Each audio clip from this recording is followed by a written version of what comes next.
If I asked you to name one thing synonymous with Lexus, chances are you'd say hybrid or just efficient. You see, while Lexus has a long lineage of its so-called self-charging hybrids, it doesn't have much history when it comes to pure electric cars. That, the company hopes, is all about to change, and this is its first effort, the Lexus UX 300e. Now, if it looks familiar, that's because it's got the very same body as the UX 250h, which, you guessed it, is fitted with Lexus tried and tested hybrid powertrain. This, though, doesn't have a petrol engine at all. Instead, it uses a 54 kilowatt-hour battery to produce a range of just under 200 miles. I'll tell you now, though, on paper, it looks expensive compared to its rivals, so can it justify the lofty price tag? Before we find out, don't forget to subscribe to the Driving Electric YouTube channel and hit the bell icon so you're notified when new videos go live. As mentioned, the UX 300e is good for around 200 miles on a charge. Officially, it will do 196 miles on these 17-inch wheels, or a little bit less if you go for the bigger 18-inch rims. In reality, we saw closer to 170 miles on a full charge, thanks to efficiency of around 4 miles per kilowatt hour. Whichever way you look at it, that range figure is a long way shy of the similarly priced Mercedes EQA or the much cheaper Volkswagen ID.3. Of course, how quickly and easily you can charge your car is just as important as the amount of range it'll offer on a full battery. Thing is, that's where the Lexus falls short. While 50 kilowatts may have been competitive a few years ago, rivals now are capable of 100, 125 or even 150 kilowatts, which relegates this UX to close to bottom of the pack. It will take around 50 minutes to go from 10 to 80% using an appropriate public charger. Still, that won't matter if you do most of your charging at home. A full top-up overnight on a 7 kilowatt wall box, for example, will take around 8 hours, but cost less than £9. You get a 3-pin plug and a home wall box cable as standard. Now, we must admit, everything feels really luxurious in here, which has always been a Lexus strong point, but even in this, the brand's smallest model.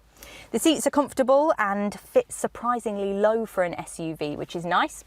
The fit and finish is really good, no matter where you look. Everything's plush and there's soft and squishy materials.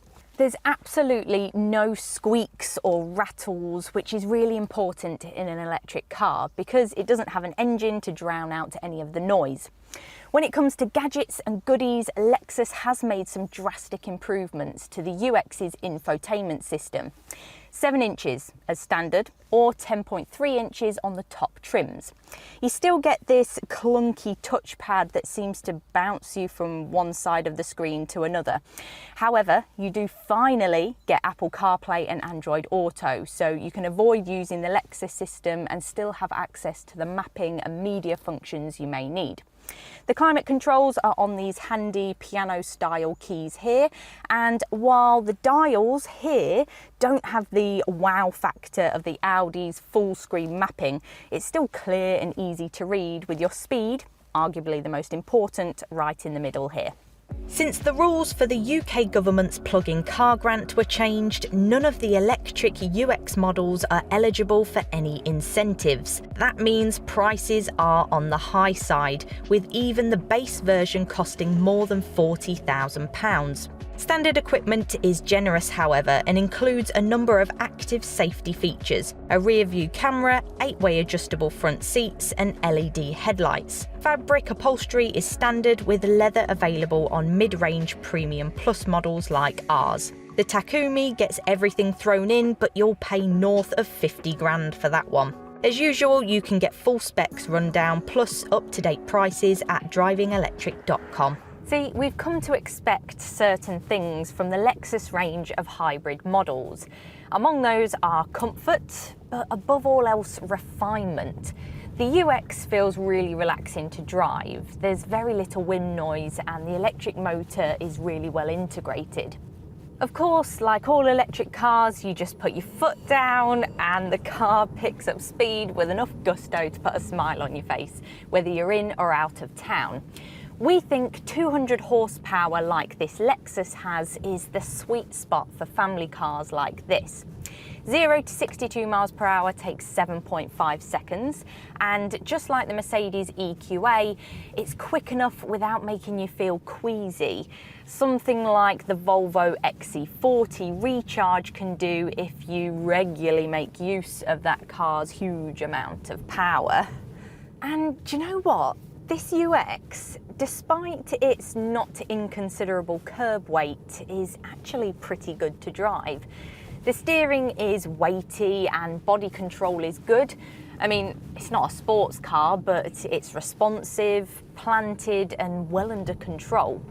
The regenerative brakes feel natural and progressive, even if they won't bring the car to a complete stop. For the most part, the ride is really good, especially if you avoid the larger wheel options on top spec models. The suspension smooths out all but the worst bumps in the road. It's only the big, deep potholes that are going to send shudders through the cabin. So as a package, this electric Lexus is actually a surprisingly pleasant thing to drive. But while the front seats are comfortable and reasonably spacious, the same cannot be said in the rear. The low roofline means taller adults will struggle getting in, let alone finding a comfy spot once they've dipped under the door frame. A Kia e-Niro is more accommodating both for passengers and luggage. But all is not lost. The electric UX actually has a bigger boot than its hybrid sibling. At 367 litres, it almost matches something like a Volkswagen Golf, which means it should be large enough for small families to carry all the kit they need. Unfortunately, for the time being, there's no larger all-electric Lexus available, should you want a bit more room. So there you have it. Lexus' first pure electric model is, for want of a better phrase, a bit of a mixed bag. It's beautifully built, comfortable and refined, yet it's let down by its limited practicality, so-so charging speeds and less than competitive range. And yet, if you want a small, luxurious family EV that you'll mainly charge at home, there's still a lot to like. And if customer satisfaction surveys are anything to go by, then it's sure to be absolutely bulletproof.